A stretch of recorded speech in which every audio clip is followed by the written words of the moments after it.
అయితే విచిత్రం ఏమిటంటే, ఏమండి దీని వలన ప్రయోజనం ఇంతేనా, ఉత్తరక్షణ ప్రయోజనాలు కూడా ఏమైనా ఉంటాయా?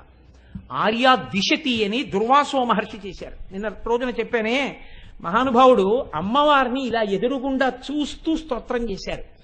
ఆ స్తోత్రం చేస్తున్నప్పుడు దుర్వాసో మహర్షి చేత అమ్మవారు ఒక అద్భుతమైన మాట ఒకటి చెప్పించింది. దాన్ని ఆ స్తోత్రంలో అంతర్భాగంగా ఒక శ్లోకం నుంచి ఒక శ్లోకం వరకు పెద్దలు ఏం చేశారంటే దీన్ని కవచము అని నిర్ధారణ చేశారు.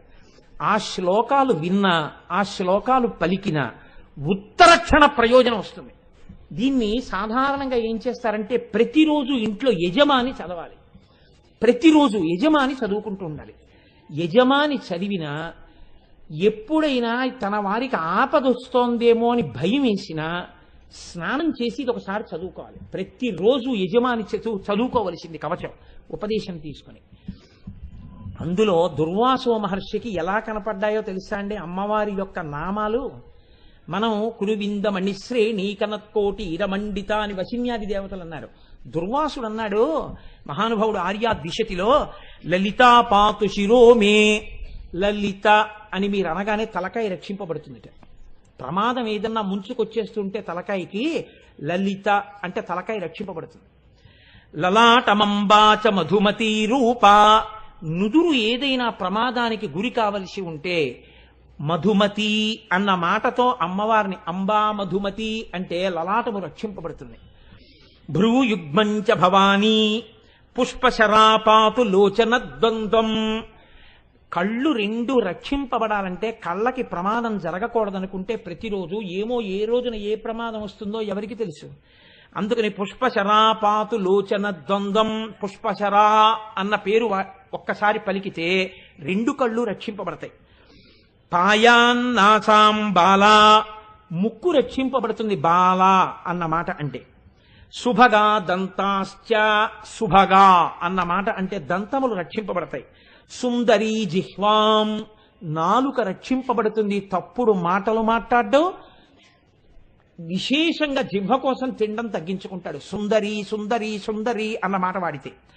అధరోష్టం ఆదిశక్తి, కింది పెదవిని ఆదిశక్తి ఆవహించి ఉంటుంది. అంటే ఈ పెదవికి పెదవి తగిలినప్పుడే కొన్ని అక్షరాలు వస్తుంటాయి.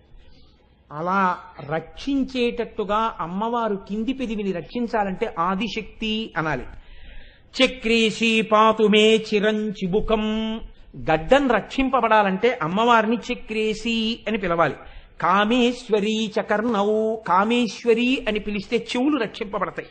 కామాక్షీ పాతు గండయోర్యుగళం, ఈ గండభాగం రక్షింపబడాలి అంటే కామాక్షి అని పిలవాలి.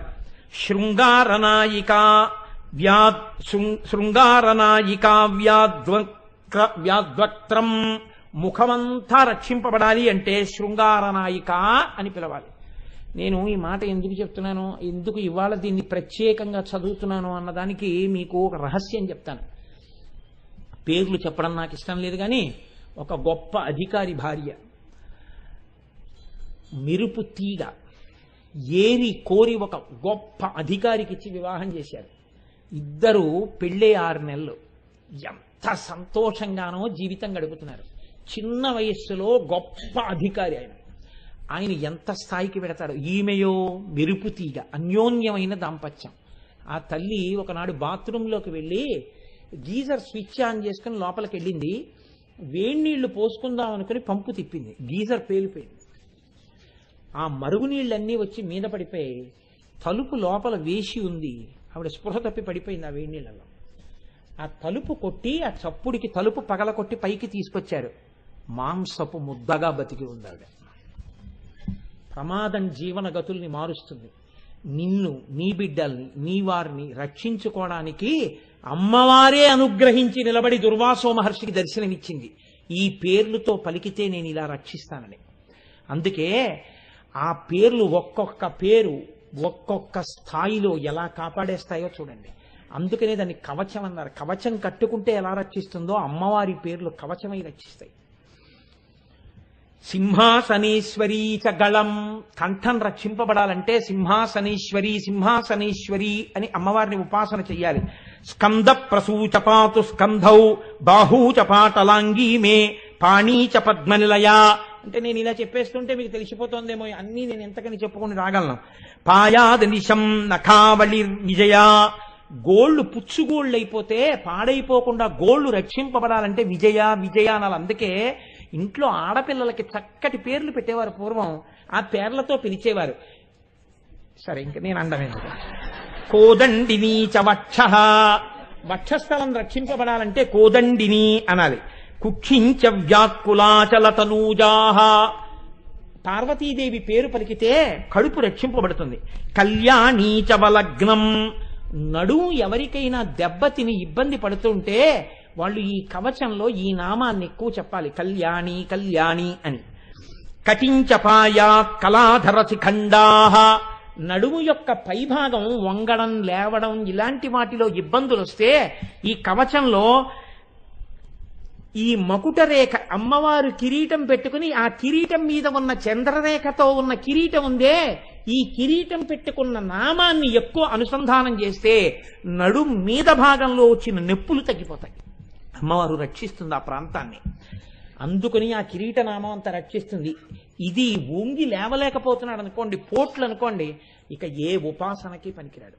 కూర్చోలేడు నిప్పి, నించోలేడు నిప్పి, కూర్చోలేకపోతున్నానండి వచ్చి అంటాడు. ఆ నిప్పుల నుంచి రక్షణ ఆ నామంలోంచి వస్తుంది. ఊరు ద్వయంచపాయాదుమా. ఉమా అంటే తొడలు రక్షింపబడతాయి. మృడానీచ జానునీ రక్షేత్. మోకాళ్ళు మృడానీ అన్న నామంతో రక్షింపబడతాయి. జింఘేచ షోడసీమే. పిక్కలు షోడసీ నామంతో రక్షింపబడతాయి. ప్రాయాత్వాదౌ చపాశ శృణిహస్త.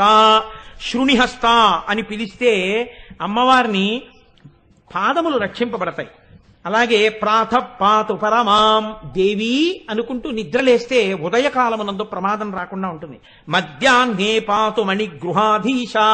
మణిగృహాధీశ అంటే మధ్యాహ్న కాలమునందు రక్షింపబడతారు. శర్వాణ్యవతు చ సాయం. సాయంకాలం అవగానే శర్వాణి అని ఒకసారి అనుకుంటే ఆ సాయంకాలంలో రక్షింపబడతాడు. పాయాద్రాత్రౌ చ భైరవి సాక్షాత్. రాత్రి అవగానే చీకటి పడగానే ఒకసారి భైరవి అనుకుంటే రాత్రి వేళ రక్షింపబడతాడు. భార్యాం రక్షతు గౌరీ.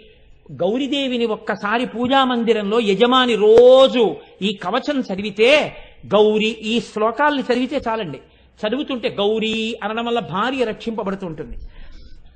అలాగే పాయాత్ పుత్రాంశ్చ బిందు గృహపీఠ. కొడుకులు కూతుళ్ళు రక్షింపబడతారు. రోజు యజమాని పూజాగృహంలో బిందు గృహపీఠ అనోసారంటే. అలాగే శ్రీ విద్యాచ యశోమే. శ్రీ విద్య అని పిలిస్తే, మా గోపి గారి కూతురు పేరు శ్రీ విద్య అని పిలిస్తే మంచి కీర్తివంతుడవుతాడు. అందుకే మా గోపి గారికి అంత కీర్తి అనుకుంటాను, అనురాధ గారికి. శీలం చావ్యాచిరం మహారాజ్ఞి. ఎవరైనా సరిగ్గా నడుబడి లేక పాడవుతున్న వాళ్ళుంటే యజమాని రోజు ఇది చదివితే ఇంట్లో వాళ్ళ ప్రవర్తన చక్కదిద్దబడుతుంది. ఎందుకని మహారాజ్ఞి అన్న పేరు అనుసంధానం చేస్తే సరి అయినటువంటి నడువడి వస్తుంది. పవనమయి పావకమయి క్షోణిమయి వ్యోమమయి కృపీటమయి రవిమయి శశిమయి దిగ్మయి సమయమయి ప్రాణమయి శివే పాహి. రోజు ఈ మాట చెప్పాలి. అమ్మా నువ్వే పంచభూతములు, నువ్వే సూర్యుడు, నువ్వే చంద్రుడు, నువ్వే సోమయాజి. కాళి కపాలిని శూలిని భైరవి మాతంగి పంచమి త్రిపురే వాగ్దేవి వింధ్యవాసిని బాలే భువనేసి పాలయ చిరమ్మాం అని రోజు ఎవరు పూజలో యజమాని అంటున్నాడో ఆ యజమాని కుటుంబమో అమ్మవారి చేత రక్షింపబడుతుంటుంది. ఇదే దేవీ భాగవతంలో వ్యాసుడు సర్వదా సర్వదేశేషు పాతుత్వాం భువనేశ్వరి మహామాయా జగద్ధాత్రి సచ్చిదానంద రూపిణి అంటాడు. అంత గొప్ప నామములు. అమ్మవారి కిరీటంతో ఉన్న నామాన్ని తలుచుకుంటే ఆ చంద్రఖండంతో ఉన్న నామాన్ని నడుము యొక్క పైభాగం రక్షింపబడుతోంది. ఇది శరీరమునకు సంబంధించినటువంటి ప్రయోజనం.